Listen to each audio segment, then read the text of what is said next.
he reacted? What was he saying? Because I love you.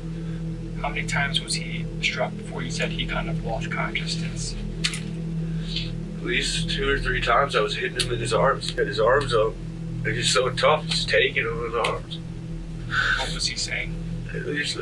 He's down on the ground, he says, I love you. And I go, where? Right here on the butt. And he goes, and then I just killed him. Hit him a couple more times and took a knife. So before he lost consciousness, Joe, that he was saying to you the whole time as you were striking was that I love you, I love you. He told me a couple of times, I love you. Yeah.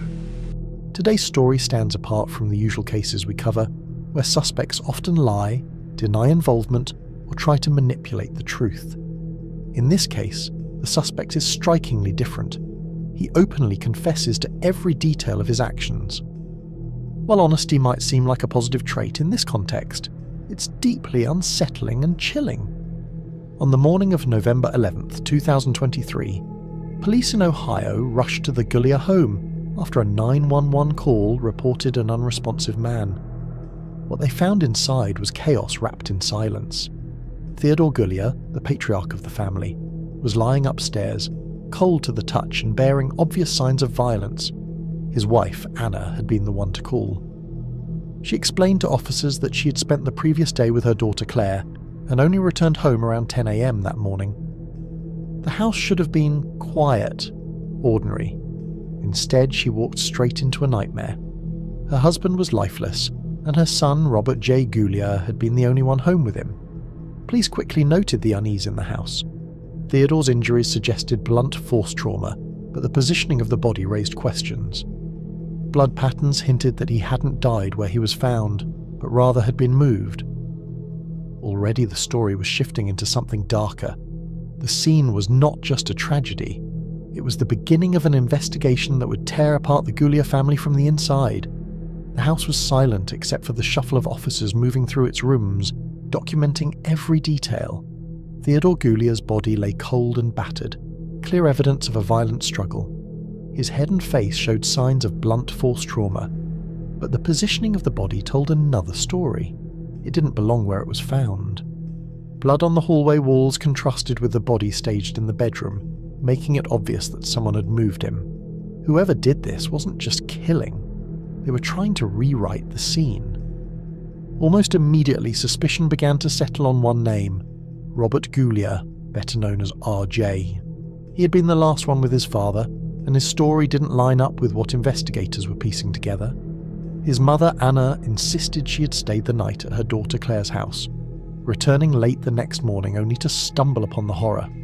His brother Ben was at work until he rushed home, devastated by the news. That left only RJ alone with their father during the critical hours. And yet, when questioned, Robert spun a version of events that bordered on the unbelievable. He claimed he'd been calling his mother for cigarettes that morning, that he had heard noises in the night but thought little of them, and, most bizarrely, that someone else must have broken in to kill his father and left the scene in a way that would frame him. It was the kind of story that sounded like a bad excuse the moment it left his mouth. Detectives knew it, his own family knew it, his owner. And before long, Robert would be sitting in an interrogation room, facing the questions that would break apart his lies. When detectives finally sat Robert down in the interrogation room, the tension was heavy. At first, he stuck to his story.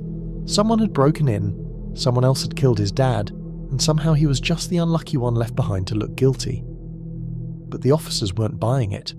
His answers were inconsistent, and every detail he gave seemed to unravel under even the simplest questioning. The shift came when detectives pressed him about the blood, the body being moved, and the obvious signs of staging. Slowly, Robert began to bend. He admitted he had struck his father, though at first he tried to soften it, claiming he just wanted the pain to end, that he hadn't meant for things to go so far. But then the confessions tumbled out. He described grabbing a steel baseball bat, hitting his father as he sat unsuspecting.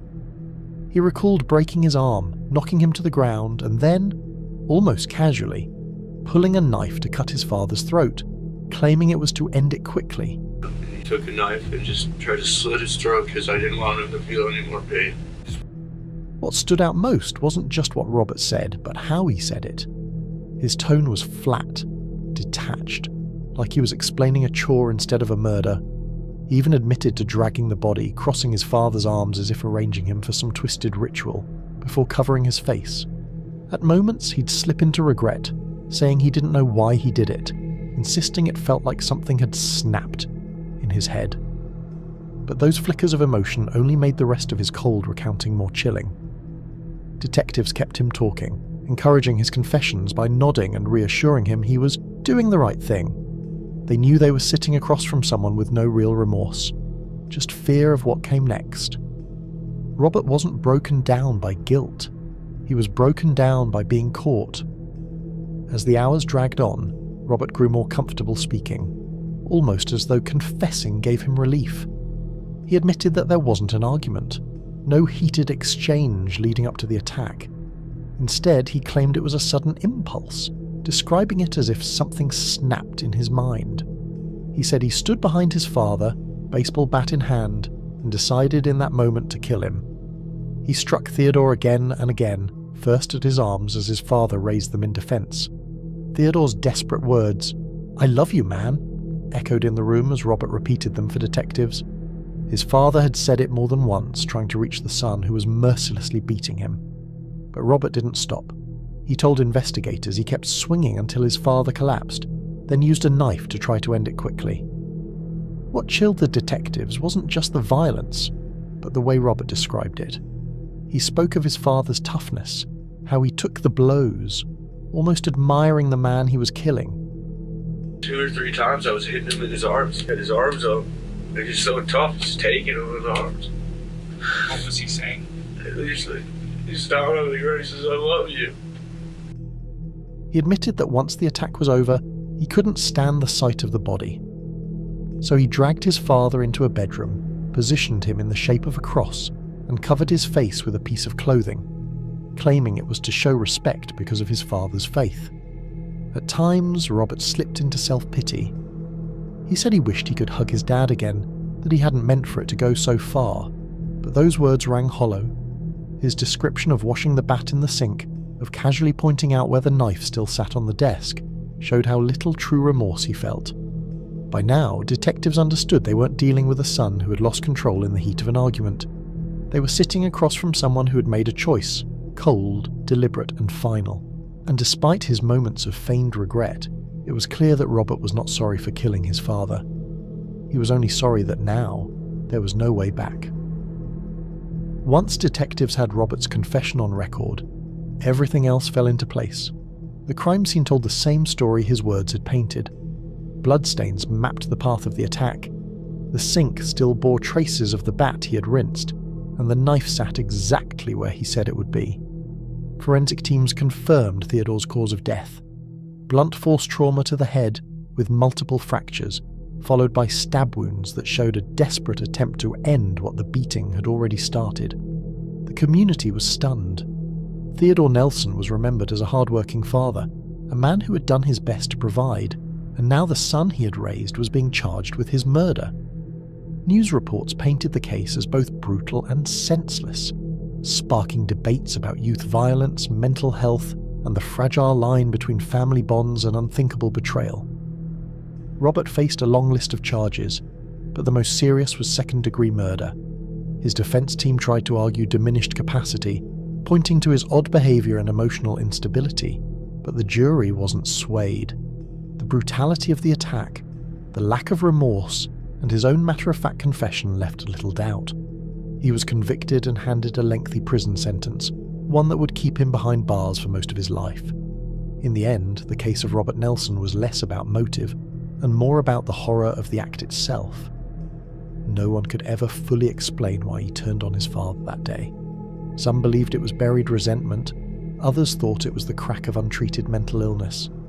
But what everyone agreed on was this: the crime had torn apart more than just one life.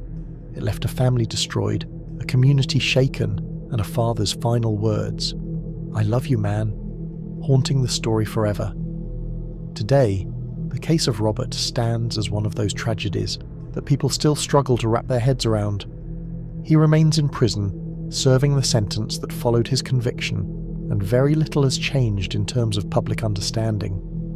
There was never a clear motive, no inheritance dispute, no long history of abuse, no financial desperation that usually explains parricide.